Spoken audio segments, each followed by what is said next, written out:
Overwatch seems to be very confused. On the one hand, it appears to be balancing for less hero swapping, less counter picks, yet on the other hand, it's giving players incentivization to actually swap. So what the hell is going on here?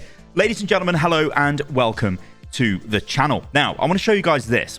This is the new ultimate passive all heroes now receive. So, all heroes now refund up to 30% ultimate power on hero swap.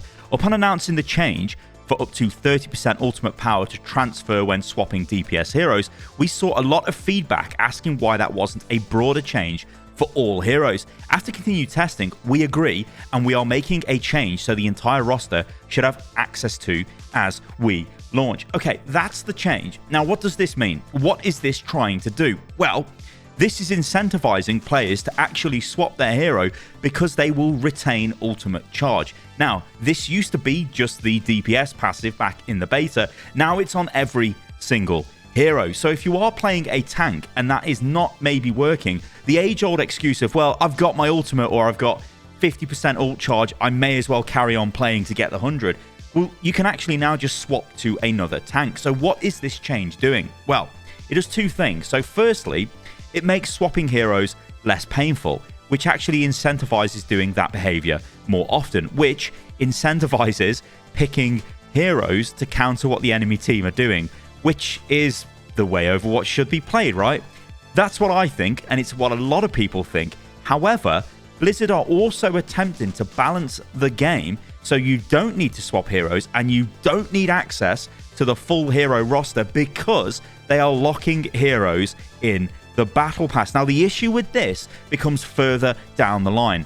What about in 2 years' time, for example? Maybe you don't have all of the new characters that are out in the game, but maybe you kind of need them. And look at this. If this still remains in the game, everyone retains ultimate charge when they swap heroes. So you're incentivized to swap if you're playing a support. That maybe isn't working, but you need the latest and greatest super support, which came out in season 15 or something.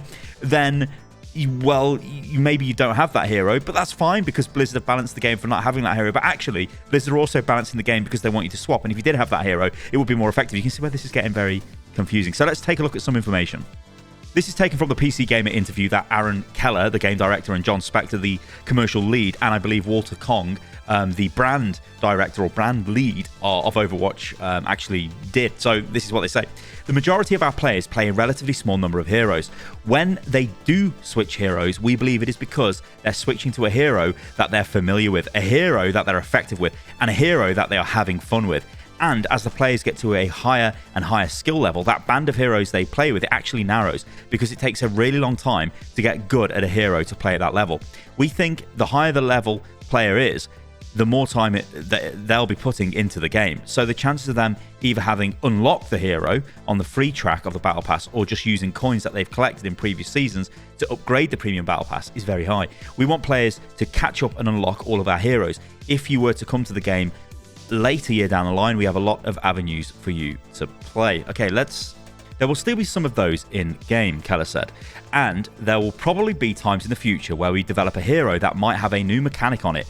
It could take us a little while to get our heads around the right way to handle that hero, but generally, we still think that the team compositions, hero picking and counter picking is an important element of the game.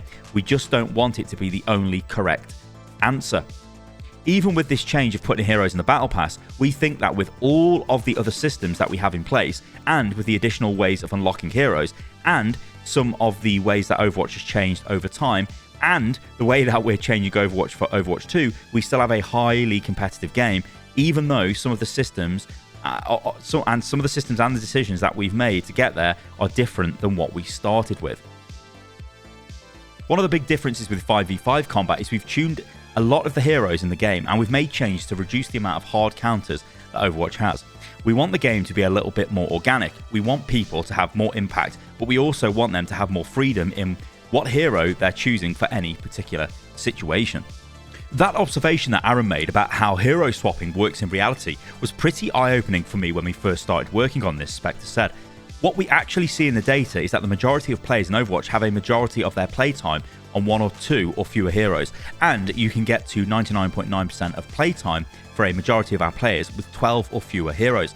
They have a cast of 30 right now, and when you look at how people are actually playing the game, they're using a couple of heroes for most of how they play. Sometimes they'll swap and they'll add in a couple more heroes. So when we say it's actually going to impact the play experience if someone has 34 out of 35 heroes, when we look at the data, we feel really confident that it's not going to. Okay, so we've covered what Blizzard have said there, and what we've got here again is this it seems to be a divide, and it almost to me feels like a divide in Overwatch itself, whether this is between the development team, the executives, or whatever. But you have got a game where they want you to swap heroes to counter what is going on. They are encouraging this through allowing you to retain ultimate charge, which will feel much better. Now, in old Overwatch, this never happened. So, like I said in the example earlier on in the video, if you had like 50% ult charge, you might think, well, I'll just go for another 2 more attacks and maybe try and farm to 100% and then use my ult. Maybe it'll change the game, maybe it won't. Now, though, you might think, well, actually, I'm just going to swap to another hero because I'm only going to be effectively 20% behind. I know the way the ultimate conversion works isn't 1-to-1, but yeah, you know, you'll have some ult charge on the other hero ready to go, so it lessens the blow of swapping the hero. So in essence, that kind of goes against some of the stats that provided just in terms of they are now going to make it more ideal to swap hero, so players will be swapping hero more often, which will lead to players, well, needing access to all of the heroes, which then leads to problems of, oh, well, the heroes are locked in the battle pass. You see where I'm going with this, guys? It seems to me like we've got maybe a little bit of a mini rebellion on the go. The game is designed for all heroes to be playable. However, the game wants to make a shit ton of money, and the best way to do that is to sell heroes in some capacity. In the way Overwatch is doing it, it's putting them in the battle pass. So if you want the hero straight away, you better cough up the cash.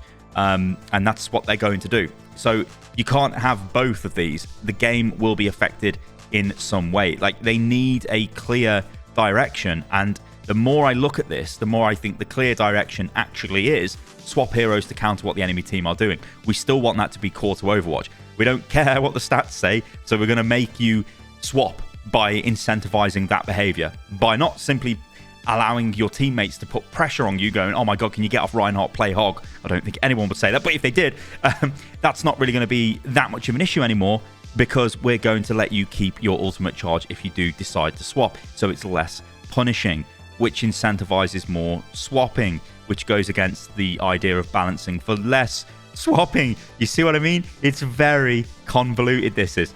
All right, guys, thank you for listening to the video. Let me know what you think about this in the comments below. It is a very strange position I think Overwatch finds itself in. So what's the answer, Overwatch? All right, guys, thank you for watching the video. I've been Stylosa. You can follow me on everything, which is @Stylosa, and I will catch you lovely, lovely lot on the next video. See you soon.